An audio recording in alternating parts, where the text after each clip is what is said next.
So hello students, welcome you all again in our next new sessions. तो अपने previous जो topic था हमारा जो पैराग्राफ छूट गया था उसी को कंटिन्यू करते हैं। तो हम लोग बात कर रहे थे क्या कि सेल के जो फंक्शंस यूनिसेलर और मल्टीसेलर जो ऑर्गेनिजम्स होते हैं वो कैसे परफॉर्म करते हैं अपने फंक्शंस को, तो उसके बारे में डिस्कस करेंगे। ठीक है, तो हम लोग किस लाइन पे थे? वी आर परफॉर्मिंग या is living cells the capacity to perform the certain basic functions that they are characterized of all characteristics of all living forms। तो क्या होता है इसमें ये बताया गया है कि जितने भी लिविंग सेल्स होते हैं, हमने बात की थी क्या कल सेल के बारे में बात कर रहे थे। सेल जो होता है उसका जब सेल से टिश्यू बनता है, टिश्यू से ऑर्गन, ऑर्गन से ऑर्गन सिस्टम, फिर एक ऑर्गेनिज्म का फॉर्मेशन होता है। ठीक है, तो हर एक लिविंग सेल का अपना हर एक सेल का अपना एक फंक्शन होता है। ठीक है, वो अपनी फंक्शंस को परफॉर्म करता है। जैसे कि लीवर जो है, लीवर के जो सेल्स बना मिलते हैं तो एक टिश्यू बनता है एक काइंड का। वो टिश्यू जब कंबाइन होता है तो एक ऑर्गन बनता है, जैसे लीवर का एक ऑर्गन है। ठीक है, अब उस लीवर का क्या है, अपना एक स्पेसिफिक फंक्शन है। उसका काम हर्ट नहीं कर सकता और हर्ट का काम लीवर नहीं कर सकता है, यानी कि हर सेल का अपना एक फंक्शन है जिसको वो परफॉर्म करता है ठीक है। How does the living cell perform this basic functions? तो इस लिविंग सेल्स कैसे अपने फंक्शंस को परफॉर्म करते हैं। हर सेल के अंदर बहुत छोटे छोटे ऑर्गेनल्स होते हैं, जैसे कि इंडोप्लाज्मिक रेटिकुलम हो गया, माइटोकॉन्ड्रिया हो गया, ठीक है, गोल्गी बॉडीज हो गई। ये जैसे कि हमारी पूरी बॉडी है ना, हमारी बॉडी में बहुत सारे सेल्स हैं। ठीक है, और हर सेल का अपना एक फंक्शन है। उसी तरह हर एक सेल के अंदर ऑर्गेनल्स होते हैं। ठीक है, ऑर्गन एक बड़ा सिस्टम, ठीक है, जैसे लीवर हो गया, हार्ट हो गया, किडनी हो गया। और हर जो ऑर्गन होता है वो किससे बना होता है? सेल से मिलके बना होता है। तो हर सेल का अपना एक ऑर्गेनल होता है, जैसे कि ER, endoplasmic reticulum, mitochondria, Golgi body, ये सब क्या है? ऑर्गेनल्स हैं।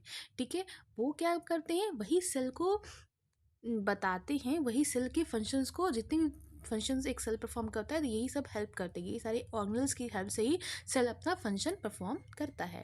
ठीक है, we know that there is a division of labors in the multicellular organisms such as human beings। जैसे कि क्या है, यूनिसेलुलर ऑर्गेनिजम्स होते हैं, एक सेल का बना हुआ है तो उसका फंक्शन क्या होगा? एक ही सेल होगा। जैसे कि कल मैंने बात करी थी क्या, अमीबा के बारे में बात कर रहे थे, तो अमीबा की क्या होता है बेसिकली, लाइक उसका कोई स्पेसिफिक शेप नहीं होता है। ठीक है, तो अब ये क्या होगा? सूडोपोडिया होता है। ठीक है, सूडोपोडिया मतलब फॉल्स लेग बोलते हैं, यानी कि लेग के जैसा है बट लेग नहीं, मतलब लेग के जैसा दिख रहा है ये। ठीक है, सूडोपोडिया। अब क्या होगा, कोई प्रे आया, कोई इंसेक्ट आया, और इंसेक्ट क्या करेगा? इसको कैप्चर करेगा, इसके अंदर ये क्या करेगा? इसको फैलाएगा और फैला करके इसको इनगल्फ कर लेगा। ठीक है, इनगल्फ करने के बाद ये जो इसका फूड है अंदर आ गया। अंदर आने के बाद क्या हो गया? एंजाइम का सिक्रीशन करेगा। ये एंजाइम का सिक्रीशन करने के बाद इसको डाइजेस्ट कर लेगा। एंजाइम का सिक्रीशन करेगा, इस फूड को डाइजेस्ट कर लेगा। और डाइजेस्ट करने के बाद जितना भी इसका चीज़ें थी उसके लिए बेनिफिशियल था, उसने उसको ले लिया। और बाकी जो एक्सक्रीटा है उसको क्या करेगा? यहाँ से वो अपनी जो सेल है, इसका मेम्ब्रेन है, इसको ब्रेक डाउन करेगा, तोड़ देगा। और यहाँ से क्या होगा? फिर वापस ये बाहर कर देगा। ठीक है, तो ये बाहर निकल गया, फिर से वापस अपने एक फॉर्म में आ गया। तो बहुत सा सिंपल सा फंक्शन होता है इसका। इसके पास ना कोई एक्सक्रीटरी सिस्टम नहीं है, कोई डाइजेस्टिव सिस्टम नहीं है, बहुत सिंपल सा फंक्शन है। एक सेल का है, इसका सिंपल सिंपल इसकी जो फंक्शन है कैसा है? ये भी सिंपल स्टिक है। बट हम लोग मल्टी सेल ऑर्गेनिजम्स हैं, तुम्हारी बॉडी में बहुत सारे सेल्स हैं और हर सेल का अपना एक फंक्शन है। जैसे कि हम लोग फूड लेते हैं, हमारी टीथ जो है फूड को मेस्टिकेट करती है, फिर मेस्टिकेट करने के बाद वो हमारे ऑसोफेगस से होते हुए स्टमक में जाता है। वहाँ पे डाइजेस्टिव सिस्टम है, फूड का डाइजेशन वहाँ पे होते हैं। डाइजेशन होने के बाद स्मॉल इंटेस्टाइन पे, लार्ज इंटेस्टाइन में, फिर वहाँ पे अब्जॉर्प्शंस होते हैं स्मॉल इंटेस्टाइन न्यूट्रिशन का। ठीक है, न्यूट्रिशन अब्जॉर्ब उनका पूरी बॉडी में जाता है। फिर जो वेस्ट मटेरियल है वो किडनी के थ्रू वहाँ फिल्ट्रेशंस होते हैं। ठीक है, फिल्ट्रेशन होने के बाद वो लार्ज इंटेस्टाइन से होते हुए एनएस से बाहर निकलता है। मतलब बहुत ही लंबा प्रोसेस है, कॉम्प्लेक्स प्रोसेस है। ठीक है, तो हर स्टमक का काम किडनी नहीं कर सकता, किडनी का काम हार्ट नहीं करेगा, हार्ट का काम लीवर नहीं करेगा, यानी कि हर चीज़ का अपना एक स्पेसिफिक फंक्शन है। ठीक है, हम लोग मल्टी सेलुलर ऑर्गेनिज्म है, हम लोग की बॉडी कैसी है? कॉम्प्लेक्स है। ठीक है, so this means that different part of human body perform different functions. इसका मतलब क्या है कि हर ह्यूमन के जो बॉडी पार्ट्स होते हैं वो अपना एक अलग तरह का फंक्शन परफॉर्म करते हैं। Human body has a heart to pump blood. Human body का जो हार्ट है वो ब्लड को पंप करता है। स्टमक क्या करता है? फूड का डाइजेशन करता है। Similarly division of labour also seen with a single cell. इसी तरह सिंगल सेल में हर एक सेल में अब ये तो हो गया कि हर ऑर्गन अपना फंक्शन परफॉर्म कर रहा है, और हर ऑर्गन किससे मिलकर बना हुआ है? सेल से मिलकर बना हुआ है। यानी कि हर एक सेल जो है अपना एक स्पेसिफिक फंक्शन परफॉर्म करेगा। और वो हर एक सेल कैसे अपना स्पेसिफिक फंक्शन परफॉर्म करेगा? क्योंकि हर एक सेल के अंदर बहुत सारे छोटे छोटे ऑर्गेनल्स होते हैं। जैसे मैंने पहले ही बात किया, endoplasmic reticulum, Golgi body, ribosome, nucleus, ये सब बहुत सारे ऑर्गेनल्स होते हैं जो सेल के अंदर होते हैं, और वो सेल को इंस्ट्रक्शन देते हैं, सिग्नल्स देते हैं, ताकि वो अपना फंक्शन परफॉर्म कर सके। अगर एक भी सेल डिस्टर्ब हुआ तो क्या होगा? दूसरे सेल को डिस्टर्ब करेगा, फिर तीसरे, चौथे, यानी पूरा एक ऑर्गन सिस्टम फिर खराब हो जाएगा। ठीक है।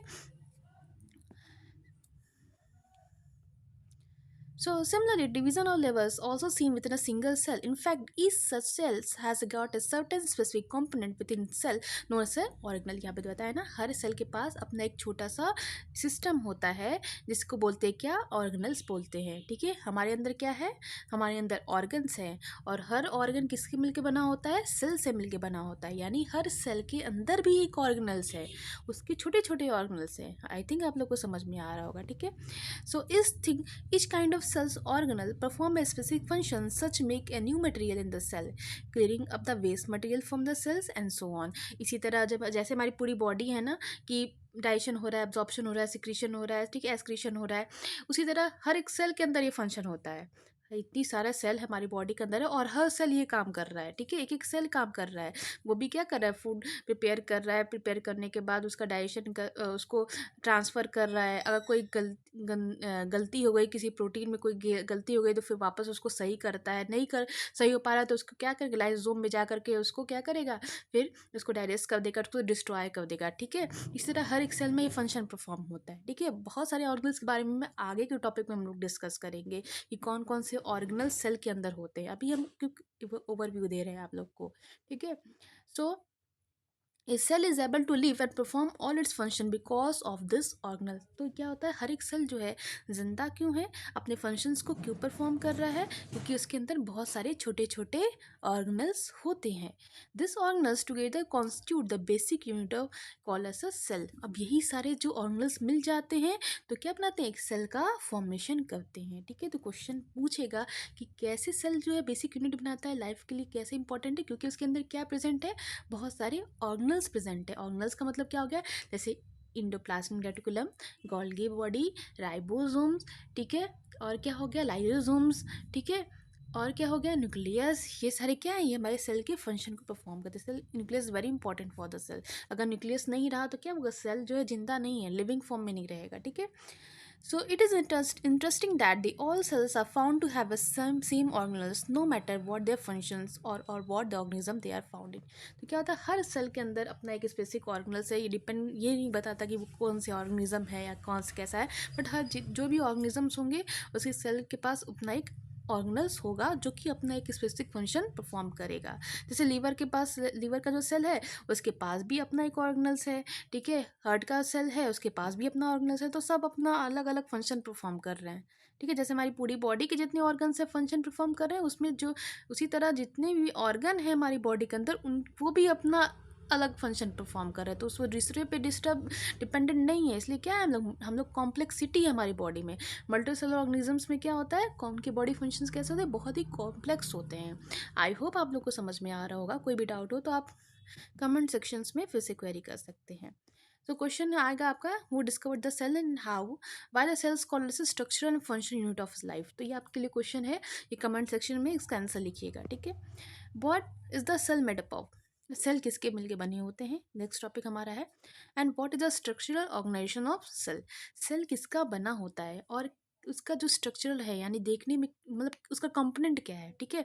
सेल कैसा, सेल वॉल होते हैं, सेल कैसा बना हुआ है, इसके अंदर सेल कैसे बनता है, और उसके सेल बनाने में कौन कौन चीज़, किस किस चीज़ों की रिक्वायरमेंट होती है। ठीक है। क्या क्या होता है जिससे वो सेल बनेगा। तो we show about the cell have a special component called as organelle. Cell के अंदर क्या होता है? बहुत सारे ये सेल है। ठीक है। सेल के अंदर क्या है? न्यूक्लियस है। न्यूक्लियस के बाद बहुत सारे छोटे छोटे ऑर्गेनल्स भी मिलते हैं। ठीक है। क्या है? ऑर्गेनल्स है। इसी तरह बहुत सारे सेल मिलेंगे, अपना बहुत सारे सेल मिल रहे हैं। ठीक है। और ये बहुत सारे सेल मिलके एक ऑर्गन का फॉर्मेशन कर देंगे। ठीक है। एक ऑर्गन से फिर क्या होगा, एक ऑर्गन सिस्टम बन जाएगा, ऑर्गन सिस्टम से फिर एक ऑर्गेनिज्म बनेगा। ठीक है, तो सेल के अंदर क्या होता है, बहुत सारे ऑर्गेनल्स होते हैं। If you studied a cell under a microscope we could would come across the three features is almost। तो क्या होगा, अगर हम सेल को माइक्रोस्कोप में स्टडी करेंगे, देखेंगे, तो हमें क्या चीज़, तीन चीज़ें बहुत देखने को मिलेगी प्राइमरी। जैसे कि क्या देखने को मिलेगा, हमें देखने को मिलेगा एक सेल है, एक मेम्ब्रेन देखने को मिलेगा।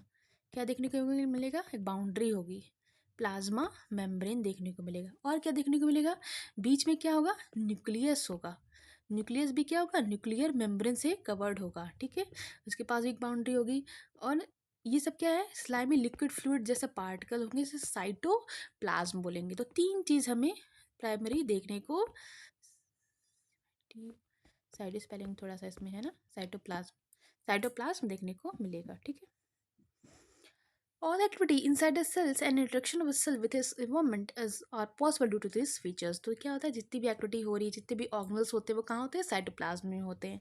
ठीक है, और बाहर की चीज़ों को एक्सचेंज करना है तो किसके थ्रू होगा, प्लाज्मा मेम्ब्रेन की तरह होगा। ये बाउंड्री की तरह वर्क करता है, यानी कि बाउंड्री मतलब कि इसके अंदर ही सारे फंक्शन, जितने भी ऑर्गेनल्स होंगे इसके सेल के अंदर ही होंगे। किसके अंदर होंगे, सेल के अंदर क्या है, साइटोप्लाज्म है, बीच में न्यूक्लियस है, न्यूक्लियस के अंदर जेनेटिक मटेरियल है, न्यूक्लियस जो है न्यूक्लियर मेम्ब्रेन से बाउंडेड है। एक बाउंड्री होती है ना, घर के चारों तरफ बाउंड्री होती है, उसी तरह हमारे सेल के चारों तरफ प्लाज्मा मेम्ब्रेन की बाउंड्री है। उसके अंदर न्यूक्लियस है, न्यूक्लियस के अंदर न्यूक्लियस जो है वो भी एक मेम्ब्रेन से बाउंडेड है, जिसे न्यूक्लियर मेम्ब्रेन बोलते हैं। अगर न्यूक्लियर मेम्ब्रेन से बाउंडेड नहीं होगा तो ट्रू न्यूक्लियस वो नहीं होगा, उसे न्यूक्लियोलस बोलेंगे। और न्यूक्लियस के बाहरी क्या प्रेजेंट होगा, साइटोप्लाज्म प्रेजेंट होगा। All activity inside the cells are interaction of the cell with this environment are possible due to these features। जितने भी इंट्रैक्शंस हो रहे हैं सेल के बाहर के इन्वायरमेंट से, वो इसी स्ट्रक्चर के थ्रू ही पॉसिबल है। क्यों, क्योंकि ये एक तरह से क्या है, एक सिग्नल पहुंचाने का काम करता है। अब बात करते हैं प्लाज्मा मेम्ब्रेन और सेल मेम्ब्रेन के बारे में। यानी कि हमारा ये सेल है, ठीक है, बीच में न्यूक्लियस है, और यहाँ क्या प्रेजेंट है, यहाँ पे क्या प्रेजेंट है, साइटोप्लाज्म प्रेजेंट है। ये बीच में क्या है, न्यूक्लियस प्रेजेंट है, साइटोप्लाज्म प्रेजेंट है। अब हम बात करेंगे किसके बारे में, हम बात करेंगे इस प्लाज्मा मेम्ब्रेन के बारे में बात करेंगे। ठीक है, हम इसके बारे में बात करेंगे, जो बाउंड्री है हमारी। ठीक है, इस मेम्ब्रेन के बारे में बात करेंगे। ठीक है, this is the outermost covering of a cell that separate the content of the cell from its external environment। ये क्या है, ये सेल का आउटर कवरिंग होता है। ये सेल के जो इंटरनल मटेरियल्स होते हैं उसको बाहर की इन्वायरमेंट से सेपरेट करता है। जैसे घर की चीज़ें जो होती हैं हम बाहर नहीं ट्रांसपोर्ट करते ना, क्योंकि घर के बाहर क्या होता है, बाउंड्री लगी होती है, तो हमारे घर की चीज़ें घर में रहती हैं। ठीक है, तो बाहर के इन्वायरमेंट से ये क्या करता है, हमारे सेल की जो बाहर की जो भी चीज़ें हैं उससे क्या होता है, वो सेपरेट करने का काम करता है।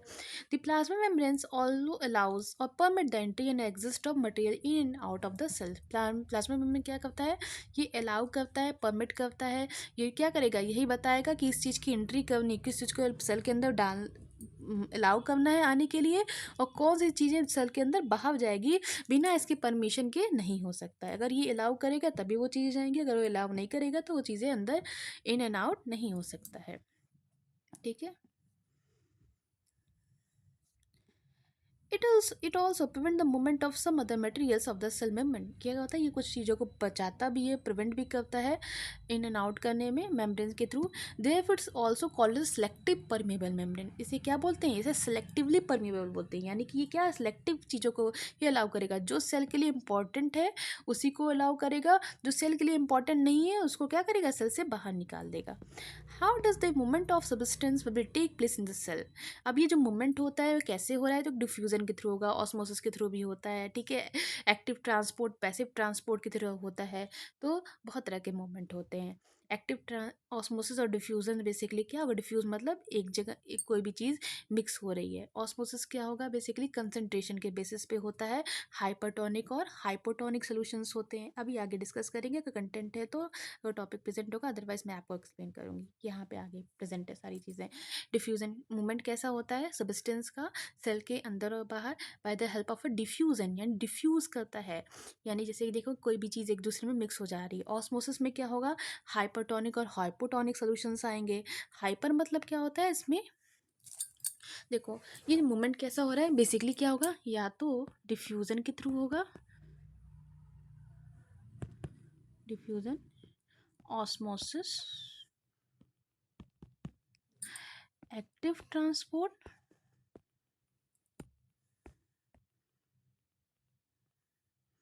और पैसिव ट्रांसपोर्ट।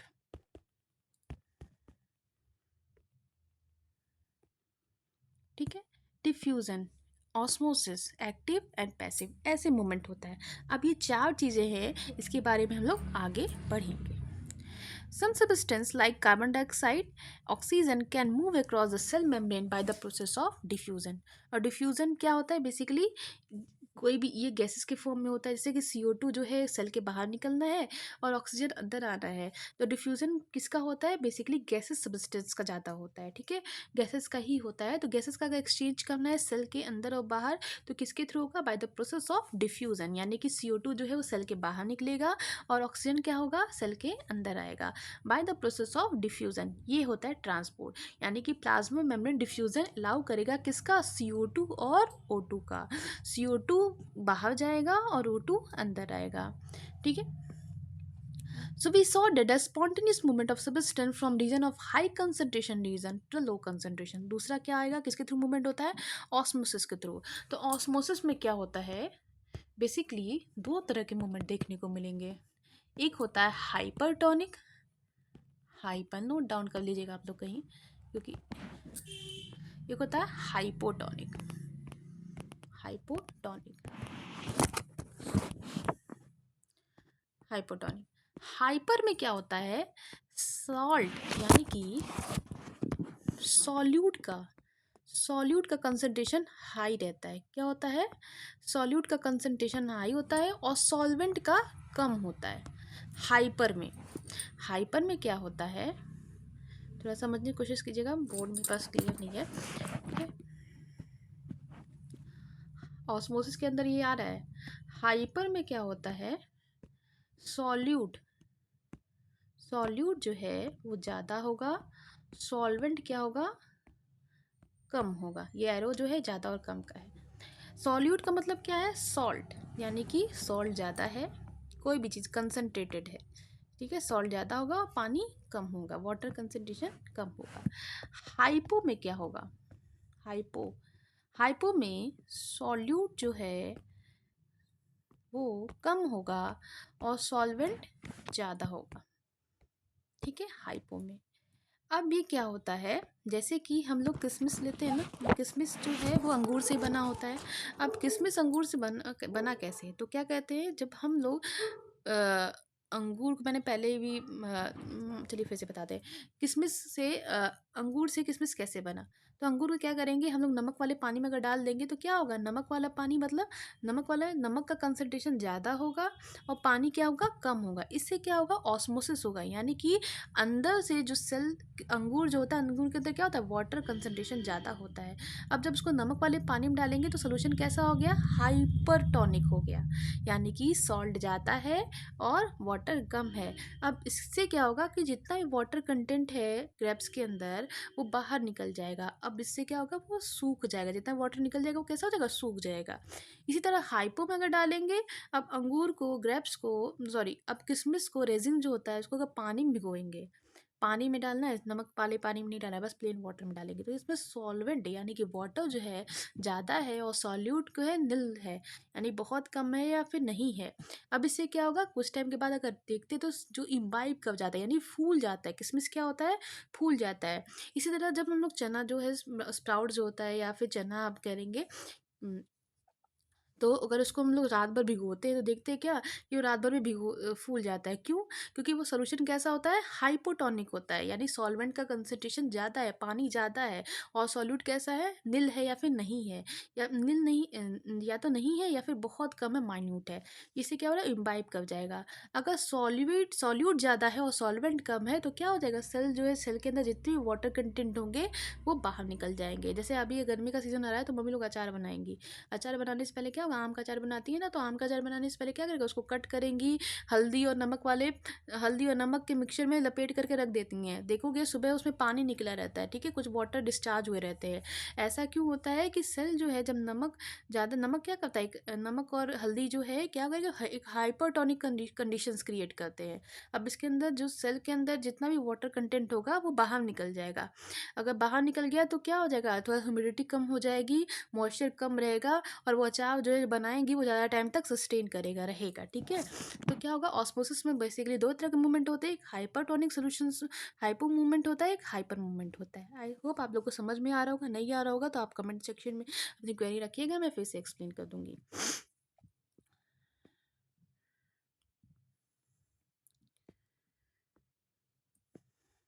ठीक है, तो ये मूवमेंट कैसा हो गया, एक डिफ्यूजन हो गया, दूसरा ऑस्मोसिस हो गया, ठीक है।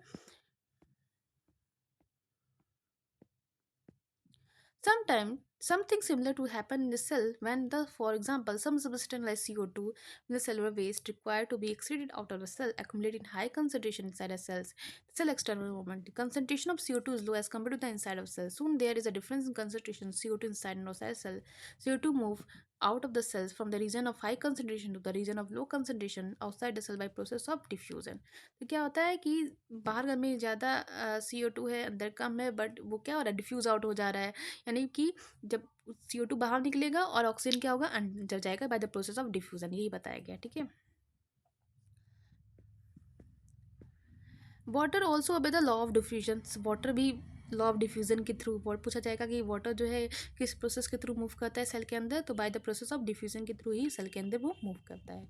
The movement of water molecules through the such of the selective permeable membrane is called as osmosis. तो वाटर जो ऑस्मोसिस जो होता है, देखो डिफ्यूजन जो होता है वो बेसिकली गैसेस का एक्सचेंज करता है, गैसेस का, और मोस्टली गैसेस का एक्सचेंज करता है, बट वाटर भी डिफ्यूजन के थ्रू ही मूव कर सकता है। बट ऑस्मोसिस जो होता है बेसिकली वाटर का एक्सचेंज करता है, गैसेस का एक्सचेंज नहीं करता है, ठीक है।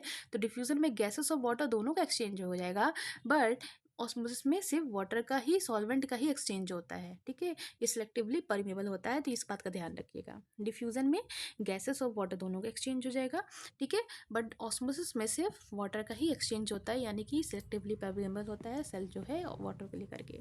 The movement of water cause the plasma membrane is also affected by the amount of substance dissolve in water. तो क्या होता है, वाटर कैसे मूव कर रहा है, कितना जाएगा या नहीं जाएगा, ये हमने पहले डिस्कस किया था, हाइपरटोनिक और हाइपोटोनिक सोल्यूशन। अगर वाटर ज़्यादा है और सॉल्यूट कम है, यानी कि वहाँ पे क्या होगा कि पानी अंदर जाएगा, ठीक है, बट ये भी डिपेंड करता है कि लिमिट कितनी है सेल की। अगर लिमिट ज़्यादा वो नहीं अपने अंदर ले सकता, यानी कि क्या है, एक लिमिटेशंस है, लिमिटेशन के ज़्यादा बियॉन्ड वो नहीं जा सकता, ठीक है। हाइपो में है, हाइपो में होगा तो क्या होगा, पानी अंदर जाएगा, हाइपर में होगा तो अंदर से पानी बाहर आएगा, ठीक है। Thus the osmosis net diffusion of water across the selective permeable membrane toward the higher solute conditions. ये मैंने हाइपर और हाइपो के बारे में बात हो रही है यहाँ पे, ठीक है। So what will happen if you put animal cells or plants into solution of solute or salt in water? तो क्या होगा अगर किसी सेल को हम लोग एक वही चीज़ बताई गई है कि क्या होगा कि अगर सेल को हम किसी सॉल्यूट और सॉल्ट के कंसनट्रेशन वाले सॉल्यूट के सॉल्यूट शुगर और सॉल्ट के वाटर में कर डाल देंगे, तो जितना भी सेल के अंदर वाटर कंटेंट होगा वो क्या हो जाएगा, बाहर निकल जाएगा। If the medium around the cell has a higher water concentration than the cell means that the outside solutions is very dilute, this cell will gain the water by osmosis, such solution is a hypotonic solution। यहाँ पे दिया हुआ है clearly कि अगर बाहर का जो यानी कि मान लो ये सेल है, ठीक है, सेल है और सेल के बाहर जो है वाटर ज़्यादा है, ठीक है, वाटर ज़्यादा है और सॉल्वेंट ज़्यादा है, वाटर मतलब सॉल्वेंट, और सॉल्यूट कैसा है, कम है, तो क्या होगा, पानी जो है अंदर जाएगा। अगर वहीं जो है सॉल्वेंट कम रहा और सॉल्वेंट कम रहा और सॉल्यूट ज़्यादा, सॉरी, अगर सॉल्वेंट सॉल्वेंट कम रहा और सॉल्यूट ज़्यादा रहा तो क्या होगा, पानी अंदर से बाहर जाएगा। ठीक है, तो जब जहाँ पे वाटर जहाँ पे ज़्यादा है आउटसाइड इन्वायरमेंट में और सॉल्वेंट ज़्यादा है और सॉल्यूट ज़्यादा कम है। सॉल्वेंट मतलब वाटर, सॉल्यूट मतलब सॉल्ट या शुगर। ठीक है, ये अगर ज़्यादा और कम है तो इससे सोल्यूशन क्या हो जाएगा, हाइपोटोनिक सोल्यूशन हो जाएगा। कैसा होगा, हाइपोटोनिक। अगर इसका रिवर्स हो गया, सॉल्वेंट कम है और सॉल्यूट ज़्यादा है तो कैसा हो गया, हाइपरटोनिक। कैसा हो जाएगा, हाइपरटोनिक। ठीक है, मैंने पहले भी एक्सप्लेन किया है तो वही चीज़ें यहाँ पे दी हुई हैं।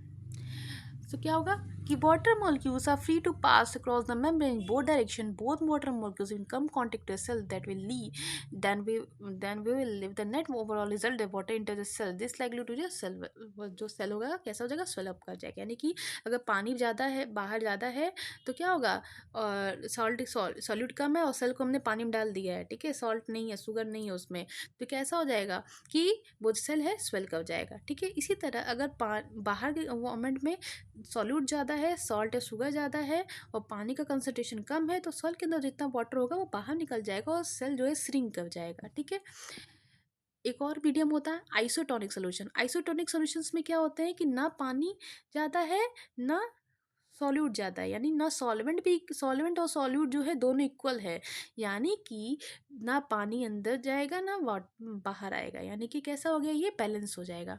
If the medium is exactly the same the water concentrations at the cell there is no net movement of water across the cell membrane. अगर जो है सेल के अंदर जितना वाटर है, ठीक है, एक ऐसा सोल्यूशन होता है कि जितना वाटर अंदर है उतना बाहर भी होगा। ठीक है, इसके इसमें क्या होगा, दोनों का मीडियम सेम है। ऐसे कंडीशंस में ना वाटर अंदर जाएगा ना बाहर आएगा, और ऐसे मतलब मीडियम को क्या बोलेंगे, आइसोटोनिक बोलेंगे, आइसोटोनिक। ठीक है, इसमें ना सॉल्यूट ज़्यादा होगा ना सॉल्वेंट ज़्यादा होगा। ठीक है, so if the medium has exactly the same water concentration as the cell, there is no net movement of water across the cell membrane। अगर मीडियम जो है, बाहर का मीडियम जो है वाटर कंसंट्रेशन सेल के कंपेरिजन, सेल के जितना अंदर का, सेल के अंदर जितना है उसके बराबर रहेगा तो उसमें क्या होगा, ना वाटर का मूवमेंट, कोई मूवमेंट नहीं होगा, अंदर बाहर कोई मूवमेंट नहीं होगा। ऐसा जो सोल्यूशन होगा वो उसे आइसोटोनिक सोल्यूशन बोलेंगे। Water across the cell membrane is both direction but the amount going to the same as amount out. ऐसा क्या, जितना, अब इस कंडीशन में क्या होगा, जितना पानी बाहर जाएगा उतना पानी अंदर आएगा। ठीक है, तो क्या होगा, बैलेंस आउट हो जाएगा और सेल की साइज भी क्या होगी, ना बढ़ेगी ना घटेगी, उसका साइज कैसा होगा, सेम होगा। दूसरा क्या होगा, अगर बाहर का इन्वायरमेंट जो है उसके अंदर वाटर का कंसंट्रेशन कम है और सॉल्यूट का यानी सॉल्ट और शुगर का कंसंट्रेशन ज़्यादा है, वो मीडियम कैसा हो गया, हाइपरटोनिक सोल्यूशन हो गया। अब उसमें क्या होगा कि पानी जो है सेल से बाहर निकल जाएगा और सेल कैसा हो जाएगा, श्रिंक कर जाएगा। ठीक है, cell will lose water by the osmosis, cell जो है अपने वाटर को लूज कर देगा ऑस्मोसिस के थ्रू। Again the water across the cell membrane both direction but this time more water leaves the cell and therefore the cell will shrink. तो ऐसे क्वेश्चंस हाइपर, हाइपो और आइसोटोनिक सॉल्यूशंस में question रखा हुआ है तो आप लोग इसको मिस मत कीजिएगा। ठीक है, तो क्या होगा, सेल जो है वो श्रिंक कर जाएगा, सिकुड़ जाएगा। ठीक है, so thus osmosis is a simple special case of the diffusion through the selective permeable membrane। let us know तो ऑस्मोसिस क्या है, बेसिकली सिलेक्टिवली परमेबल होता है, यानी कि जिस चीज़ को अलाउ करेगा वही चीज़ आएगी। ठीक है, सेल के अंदर आएगी और जाएगी। यहाँ पे एक्टिविटी दिया गया है, remove the shell of an egg by the dissolving into the hydrochloric acid. हम क्या करेंगे, एग लेंगे, उसको हाइड्रोक्लोरिक एसिड में डालेंगे तो उसका सेल जो है निकल जाएगा। A cell is mostly calcium carbonate, a thick outer skin now enclose the egg, put the egg in pure water and observe up to the 5 minute. What will you observe, the egg swell because water passes into by osmosis. ठीक है, हम क्या करेंगे,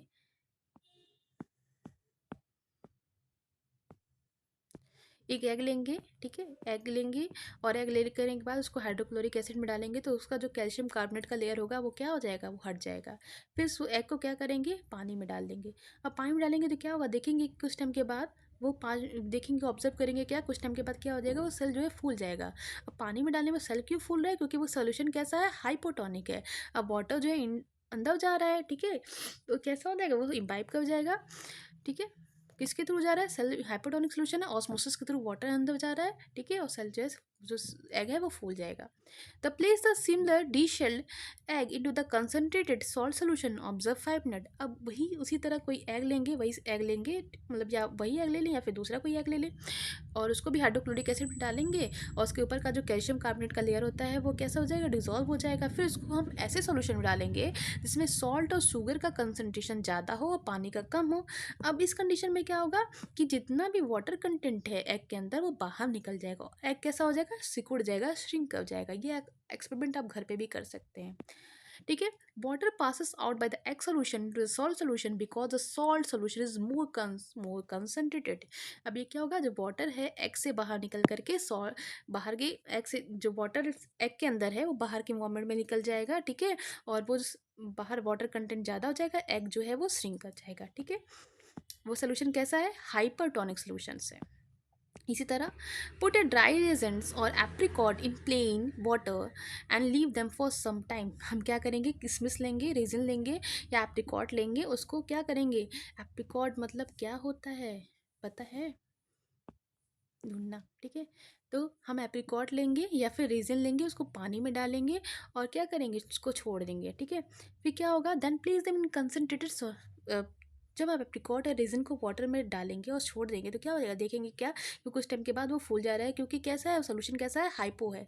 hypotonic solution होगा तो कैसा होगा, water अंदर जाएगा, वो फूल जाएगा। अगर बाहर का मोमेंट फिर क्या करेंगे कि उसको जो रेजिन है या एप्रिकॉट है उसको हम ऐसे सोल्यूशन में डालेंगे जिसमें सॉल्ट और शुगर का कंसनट्रेशन ज़्यादा है, हाइपरटोनिक सोल्यूशन है।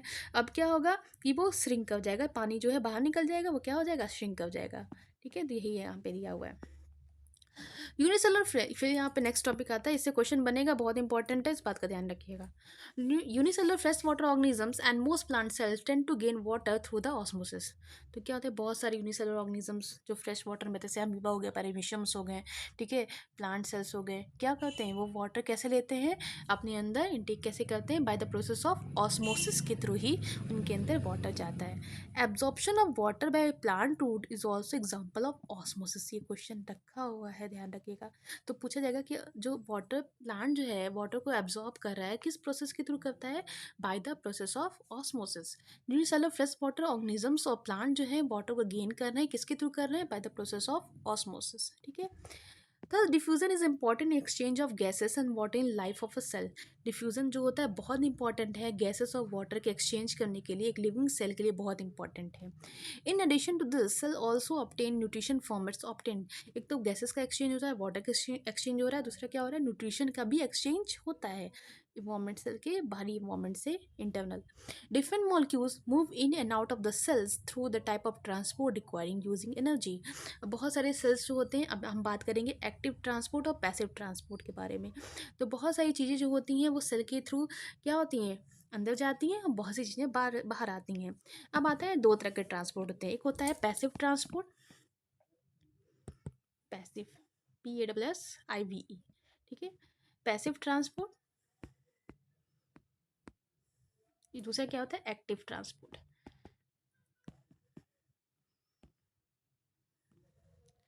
पैसिव ट्रांसपोर्ट में एनर्जी की रिक्वायरमेंट नहीं होती है, ठीक है, वो ईजिली मूव करता है। और एक्टिव ट्रांसपोर्ट में क्या होता है, एनर्जी की रिक्वायरमेंट होती है। क्यों, मान लो तुमने तुमने पूरा पेट भर खाना खाया है, ठीक है, उसके बाद भी मम्मी तुम्हारे मुंह में ज़बरदस्ती खाना डाल रही है, यानी कि ज़बरदस्ती डाली तो एनर्जी लग रही है ना। तो क्या हो रहा है, ऐसा ट्रांसपोर्ट को क्या बोलेंगे, एक्टिव ट्रांसपोर्ट। और पैसिव ट्रांसपोर्ट मतलब तुमको भूख लग रही है, तुम खाना खाए जा रहे हो, ठीक है, उसमें कोई एनर्जी की नीड नहीं है, तो ऐसा मूवमेंट क्या हो गया, पैसिव ट्रांसपोर्ट। तो सेल के अंदर भी मूवमेंट होता है, एक्टिव ट्रांसपोर्ट और पैसिव ट्रांसपोर्ट, ठीक है। तो जिसमें एनर्जी लगती है वो कैसा हो गया, एक्टिव, जिसमें एनर्जी नहीं लगती है वो कैसा हो गया, passive. The plasma membrane is flexible and it is made up of organic molecules called lipid and protein. तो प्लाज्मा पूछा जाएगा, प्लाज्मा मेम्ब्रेन किसका बना होता है, तो प्लाज्मा मेम्ब्रेन जो होता है वो किसका बना है, लिपिड प्लस प्रोटीन का बना होता है, फॉस्फोलिपिड और पॉलीसेकेराइड,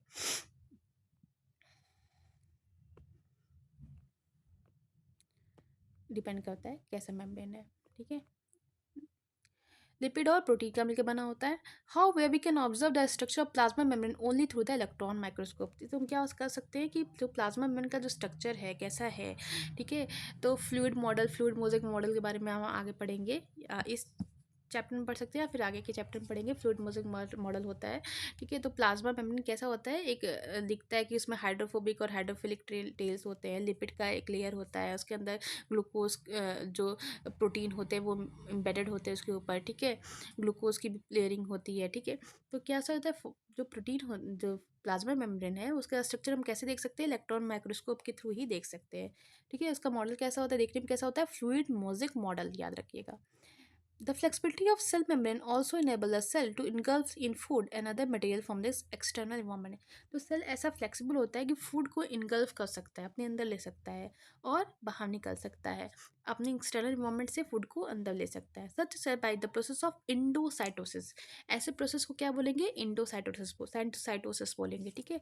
तो अमीबा के अंदर क्या होता है, अमीबा बेसिकली क्या करता है, फूड को प्रे को लेता है ना bye the process of endocytosis, ठीक है।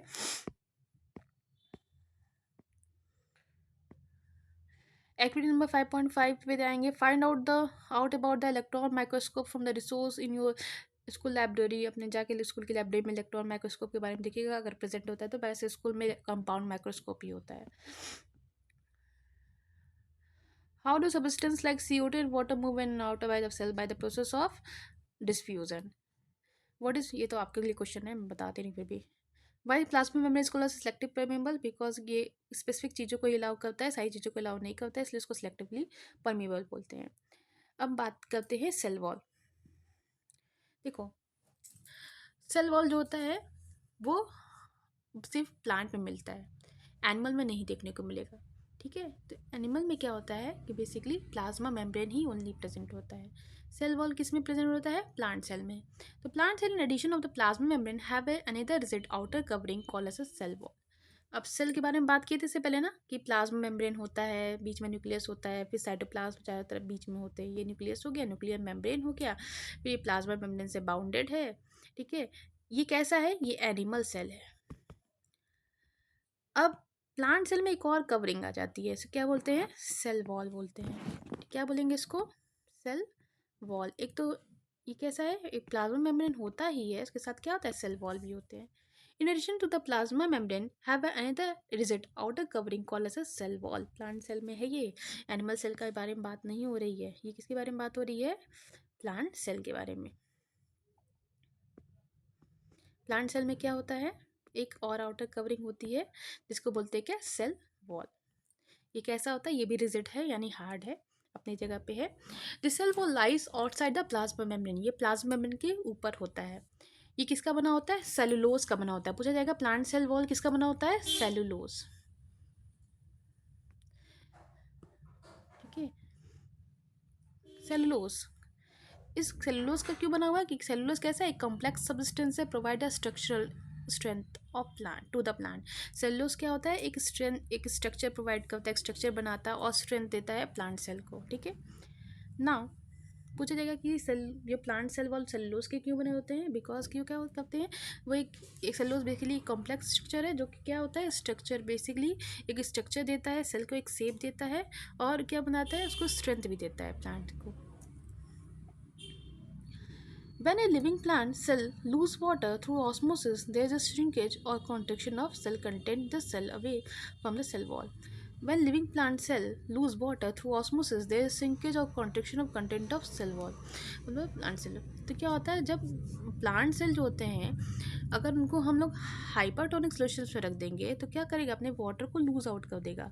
इससे सेल जो है वो श्रिंक कर जाएंगे, कॉन्ट्रैक्ट कर जाएंगे, ठीक है। तो क्या होगा, the content of cell away from the cell wall, जो कितने भी सेल कंटेंट होंगे क्या हो जाएंगे, यानी कि ये जो सेल वॉल बाहर रह जाएगा और सारे कंटेंट क्या हो जाएंगे, अंदर सिकुड़ जाएंगे।